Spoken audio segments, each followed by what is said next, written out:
Here's something that might sting a little bit.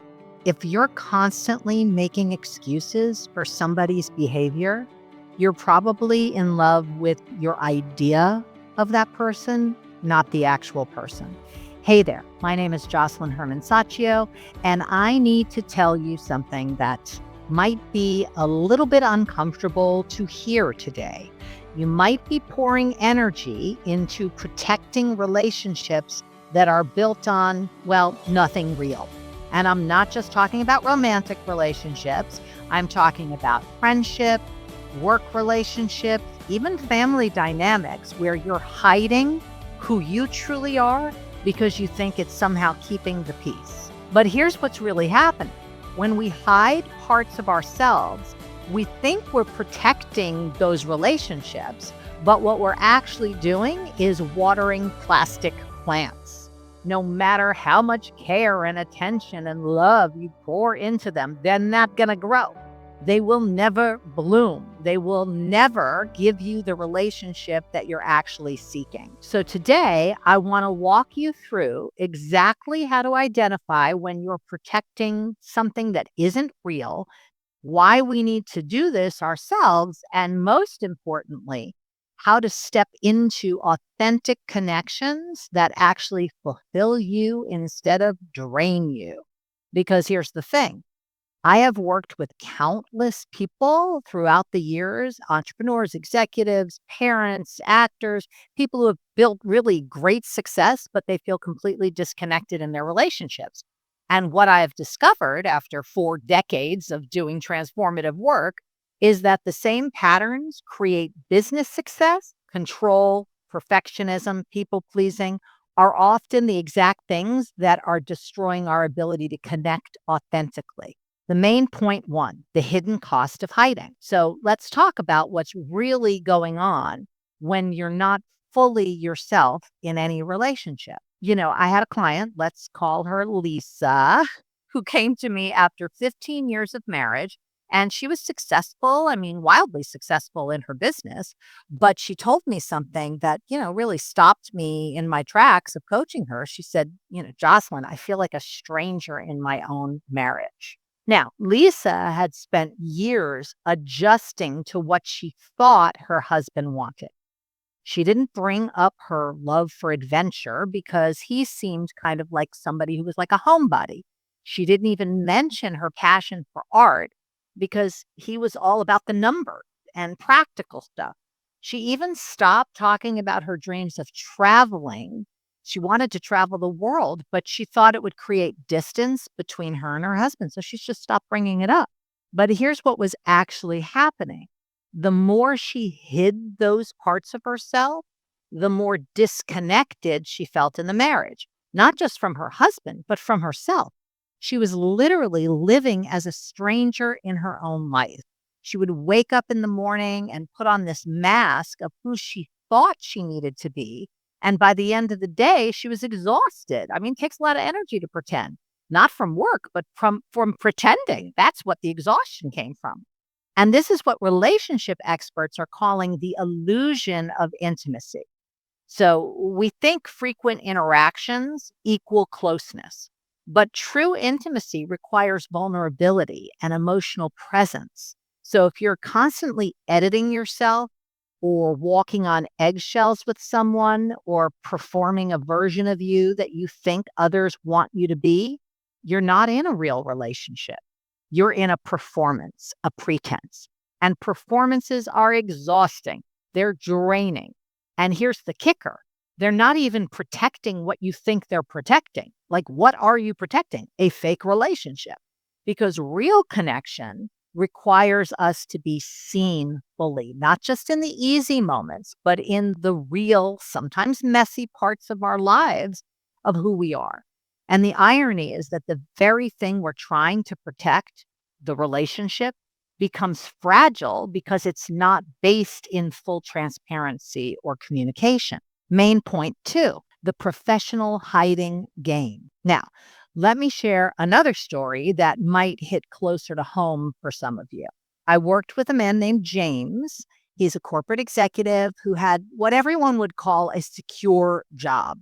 six figures, great benefits, corner office, the whole schmageggle, right? But James had a secret. Deep down, he wanted to start his own business. He had been dreaming about starting his own business for years. He had business plans hidden in his desk. He had it in his drawer. He would stay up late, researching opportunities, but he never told anyone at work. Why? Because he feared that they would judge him or worse, fire him. And he thought that they would think he wasn't serious about his actual job, that he was checked out or that he was using them as a stepping stone. So he hid this entire part of himself and his life. And here's what actually happened. The more he hid his entrepreneurial side, his dreams, the more disconnected he felt from his work and from the people that he worked with. He'd sit in meetings, nodding along because inside, though, he was screaming, I just want to live my dream. I feel like I'm living someone else's life. And if this sounds familiar, listen up. One day, something shifted. He was having lunch with a longtime mentor, somebody that he had known for years, and he just broke it down. He actually told him everything about the business plans, about the late night research, about the dreams that he had been suppressing and keeping to himself. And what actually happened was instead of judgment, he found support. His mentor not only understood everything he wanted, but started connecting him with people who could help him fulfill his dream. That one conversation led to opportunities and connections that eventually helped him transition into entrepreneurship, which was his lifelong dream. But here's what James told me later on that really stuck with me. He said, Jocelyn, listen, I realized that I wasn't protecting my career by hiding my dreams. I was protecting my fear. And that fear was costing me everything that I actually wanted. Something to think about. And this is what I see with a lot of my high achieving clients all the time. They're so busy being who they think they should be professionally or personally that they've completely lost touch with who they actually are. And then they wonder why success feels empty from time to time. Your dreams, your authentic desires, they are not distractions from your success. They're actually the pathway to fulfillment. When you share your dreams, you open doors that you didn't even know existed. How are you going to accomplish something if you never tell anybody that you want to accomplish it? It's not logical. And listen, if you're recognizing yourself, if you can hear yourself in any of these patterns, if you're sitting there and you're thinking, oh my God, this is so me, you are not alone. This is exactly the kind of work I do with my clients. I help high achievers create alignment between their internal truth, their dreams, their real self, and the external reality. Because when you come from a place of alignment, you naturally create both wealth and fulfillment. And if you want to explore what it could look like to work together and finally stop hiding those dreams and expressing them full on, there is a link in the description where you can book a discovery call with me and we can explore it together. Main point 3, the social media illusion. I guess all of social media is pretty much an illusion, but let's talk about something that is making all of this even worse than it is. Social media. We are living in a world where 3.6 billion people are connected through these platforms, but yet we're lonelier and more disconnected than ever. And here's why. Because social media has taught us to mistake performance for connection. And now we're applying those same surface level patterns to our real world relationships. Just think about it. We are seeing curated images of perfect relationships everywhere, which creates these unrealistic standards for what successful partnerships actually should look like. But here's the kicker. Those curated profiles mean that we're often seeing only what others want to show us, not who they actually are. I had a client recently who told me that she knew more about her best friend's Instagram story than her actual story. She could tell you every vacation, every milestone, every achievement, every perfectly staged moment, but she had no idea who her friend was and what she was struggling with. When she found out she was struggling with anxiety and certain relationship problems, questioning everything about her life, she was shocked because it was not on social media. And this is the problem. We've gotten so used to communicating through emojis and short text messages that we've lost the actual nuances and subtleness of real in person interaction. We are having conversations, but we're not actually connecting. Something to think about. So if your relationship feel like they exist more on your phone than they do in real life, if you know more about someone's Instagram story than their actual story, you might be protecting a digital relationship that has no real foundation in reality. Main point 4, the excuse making pattern. Now, this next one might be the hardest to hear, but it's really critical. If you are constantly defending someone's behavior, their absence, they're making excuses for their behavior, you're probably in love with your idea of them, not the actual person. I see this pattern everywhere, everyone I work with. People saying things like, "Well, he only texts when he needs something, but that's just how he shows up. That's just how he shows his love for me." Or she's just bad at expressing feelings, but she cares deep down. I know it's deep down she does. Or my personal favorite, they're just really busy right now. If you're making excuses for people or their behavior, listen, I've been doing this work for a really, really long time, like lifetime. And let me tell you something straight. When someone shows you who they are, believe them. Real relationships don't require constant excuses. They don't require you to be a detective trying to decode hidden meaning. Real relationships are clear, they're clean, they're consistent, they're reciprocal. There's this brilliant metaphor that I heard recently, and I love this metaphor.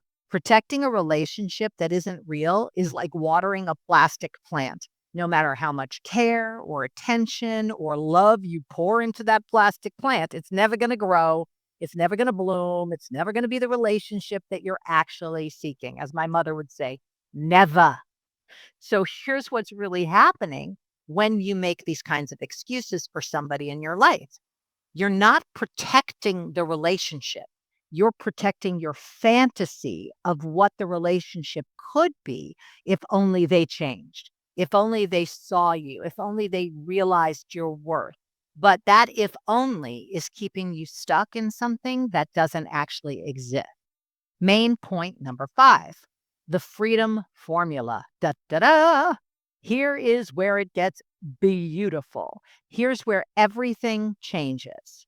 Remember Lisa? Well, she was the client that spent years hiding her marriage, her dreams in her marriage. Well, one day she actually got enough courage. She said, enough is enough. She sat her husband down and actually told him everything, just totally dumped the whole thing, her love for adventure, her passion for art, her dreams of traveling. She had been suppressing these things for 15 years. She just let it all come out. And she was terrified. I mean, absolutely terrified before she did it. Would this be the end of their marriage? Would he just not want to be involved in that kind of a future? But here's what actually happened. Her husband didn't pull away. In fact, he was relieved because he said, I have sensed something has been disconnecting us for years, but I didn't know what it was. And I thought you just fell out of love with me. Can you imagine? He had been making it about that rather than these dreams she had. Her honesty didn't break the relationship, it deepened it. And for the first time in years, they were actually seeing each other for real, not the performances, not the pretense, the real, messy, beautiful human beings underneath all of that. And here's what's actually amazing about authenticity in general, it's contagious. When you start being authentic, other people can. So when Lisa started showing up authentically, he did too. He admitted his own fears and dreams and everything he had been hiding. And suddenly they weren't managing a relationship, they were actually in a real one. The moment you stop hiding and start showing up as your full authentic self, you give others the permission to do the same. And that's where real connection not only begins, it flourishes. It isn't about perfection, it's about presence. It's about showing up as who you really are not who you think you should be or who you think they want you to be. So let me ask you something. Where are you hiding? Where are you pretending? It might be a conversation that you have been avoiding with someone in your life. Maybe it's a part of yourself that you've been downplaying. Maybe it's a dream that you've kept to yourself and haven't shared because you're afraid of what other people might think. It could be any of those things. But here is what I am inviting you to do. Identify one area where you've been hiding, just one. You don't have to take on everything, whether it's personal or professional. Pinpoint where you're withholding a part of yourself, and then choose somebody you trust and share something real with them. Let the cat out of the bag this week. An unspoken desire, a hidden dream, a part of yourself that you've been holding back or not fully expressing. Pick one person and one dream, and notice what shifts. Remember, real connection isn't about perfection. It's about honesty. The more you show up as your full authentic self, the more you invite others to do the same. And that's where real magic can happen. That's where you find the freedom, the fulfillment, the alignment that you've been craving. And if you want to continue to delve into the art and the science of being unmessable with, click on the next video right now.